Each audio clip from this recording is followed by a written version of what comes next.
এ জমিন, তোমরা যারা জমিন ধ্বংস করে দিতে চাও, আমি আল্লাহ দেখতেছি কেমন গুনাহ হইতেছে। যেই মানুষে আমি আল্লাহ এত আদর করে বানাইলাম, আসমান আল্লাহ বানাইছেন কুন ফায়াকুন বইলা, ফেরেশতা আল্লাহ বানাইছেন কুন ফায়াকুন বইলা, জমিন আল্লাহ বানাইছেন কুন ফায়াকুন বইলা, কিন্তু আমারে আপনারে আল্লাহ পাক কুন ফায়াকুন বইলা বানায় নাই।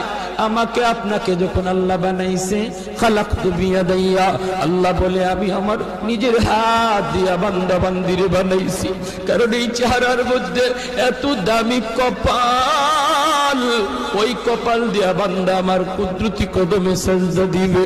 এই কপালটার এত দাম, এই কপাল কুন ফায়াকুন বললে হয় না, এই কপাল ফেরেশতাদের হাতে বানাইলেও হয় না, আমি আল্লাহ নিজের হাতে বানাইছি।